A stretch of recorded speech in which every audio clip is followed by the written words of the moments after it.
Hi, welcome back to my channel. I hope this is actually recording. Oh, it is. Sorry for the lighting, and also a quick thing about I haven't posted in a while. That is because I have been filming videos, as I mentioned in a comment section on my last video that I uploaded of a song I wrote.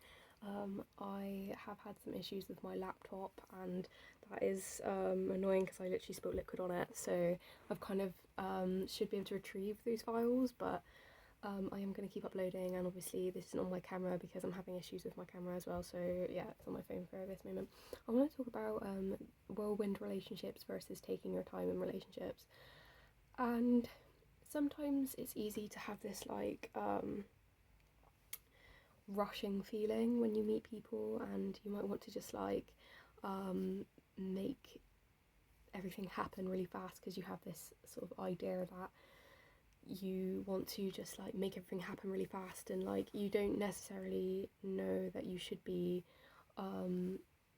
continuing things with this person, so it might be easy to just sort of force it to happen. And especially if you're having sex and things, like you can trick yourself from a lust level into thinking that you have a personal connection with this person, like an emotional connection that may not actually exist, or may be very faint, and you have so many differences and differences in opinion and differences in the way you conduct yourself that it doesn't work out that way. That's why I feel like there is the sin of lust and it not being love, because if you do build that sort of like connection with someone that is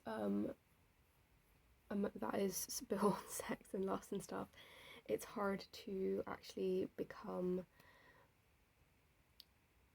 you can't build an emotional relationship on something that doesn't exist in the first place, and that's something important to be aware of, I feel like, especially for me.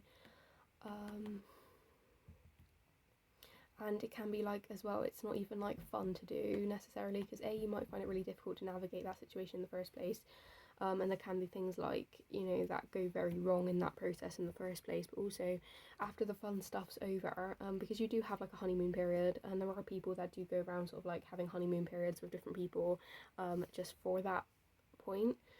But even regardless of that, like if you have like intimate experiences with them, after that's not fun anymore. Like even though like it should carry on being fun, but you do get to a point where you're just like you've done that a lot of times, and then more stuff comes to the surface that's not revolved around that. I've just realised I'm like not giving to people the benefit of the doubt as much as I used to. Like I used to give way too many people the benefit of the doubt just because I thought that was what I was supposed to do and whatever, and it's just so untrue. You just get burned enough times to realise that's literally not true. And also, if you're an overthinker, like that is something that you can get caught up in when you sort of like challenge these things. When you learn more about personalities and different people in the world, which I've been doing recently, is a lot more helpful. I'm sure lots of people click onto this stuff a lot quicker than I have, but we all have our own journey to learn that stuff. And another good rule of thumb which I saw was that if you are thinking about intuition, it's always important to follow your intuition, I've realised, and learned that if you do sort of have an intuition, it can be quite soft, whereas anxiety is loud and heavy, and you can feel quite stressed sometimes if you feel about something in a certain way, whereas intuition is like a little niggle feeling that you sort of are comfortable with and you know is going to be stable, if that makes sense. And especially, and if you do have intuitions about someone, whereas even a lot of people can hide their true self for I think like 5 months in a relationship. So if you have like gut feelings about someone, I do think it depends how because sometimes I do feel you have to hit rock bottom with these people, or not necessarily rock bottom, but experience these people to learn what to trust and what not to trust, because there are some very deceptive people in the world that will, and I do think the vast majority of people aren't this way. Like most people don't work this way, and there are a variety of factors that come into being deceptive. Some people can have trauma, they can have a very active imagination, they can have, I know things related to autism, people like to do role plays and stuff like that, which can be helpful as long as it's not hurting someone. I thought about the boundary on that. If it's not hurtful to someone and you're not sort of breaking trust and making people feel bad, then that's okay. But once you start to become toxic and destructive to other people, that's when the line is not good for me. So yeah, there will be a lot of people that will sort of like fabricate truths and stuff, and yeah, it's also, I think it's important once you learn these things and go through these situations. We all go through different situations at different times, and I think it's so common as well. I think so many people like have to go through most of these relationships to actually be able to like actually grow and learn your own worth and like learn what to avoid in most situations in life. But hopefully you've got like a good set of friends around you at this time, where I feel like I do. That just is like a bit of a, you know, something to fall back on in these sort of times. That I'm midway through doing my hair. If it looks a bit ugh, that's because I'm halfway through doing it, and I was so fancy watching this. I was watching a video, and yeah, like you can take the information that you learn to the next situation so you don't get burned in the same way next time. So even, I'm just going to put this quote out there from Alarm by Anne Marie. Oh my god, I love how I tried to. Although we've done so many psychology videos, I try to seem like this like lecturer. No, but she's like, let's just quote Anne Marie's alarm and bang it, and there goes the alarm ringing in my head.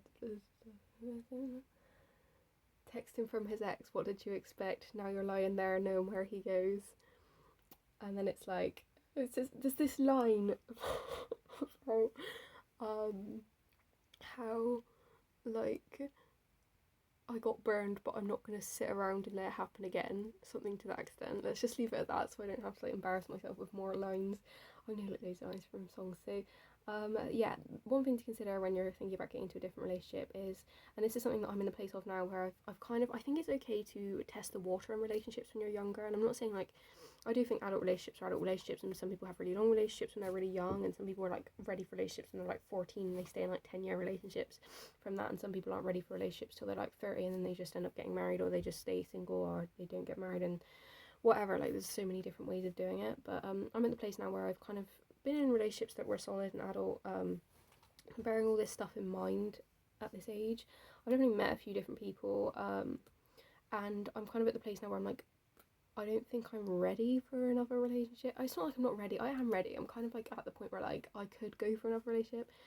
But some things to keep in mind are that there's different things that you can exhibit in yourself that can sort of affect different relationships as well. So I've definitely been a bit of a grass is greener on the other side kind of person in a relationship one time, which I regret. I don't really want to do that again. Um, um, and things like hookup culture, they do sort of like give you this easy opportunity to just meet people. I feel like I used to be in a place where I was a student and I just thought that's what people did. They just went on Tinder and they just went and spoke to people on Tinder, just to not for sex or anything, just to sort of like test the waters a bit. Like that was just a thing. Like I thought that people did and that I did for a while, and I met some people off there. Not just Tinder, like Plenty of Fish. This was relationships. I wasn't one of those people that like serial like went around like trying to get like sex and stuff. But yeah, I think yeah, just being aware of hookup culture, and also just the place that you're at in your life and mental health wise and everything else.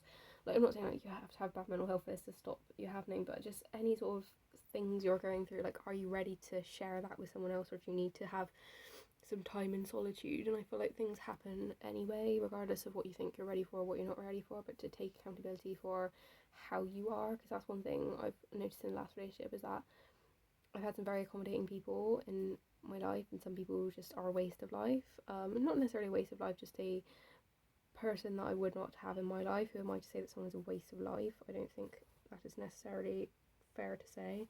But someone that has kind of taught me some lessons, let's put it that way. And I never like to wish people bad, but there are people that will deceive you, and there are people that will cause harm to you, and being what's the word,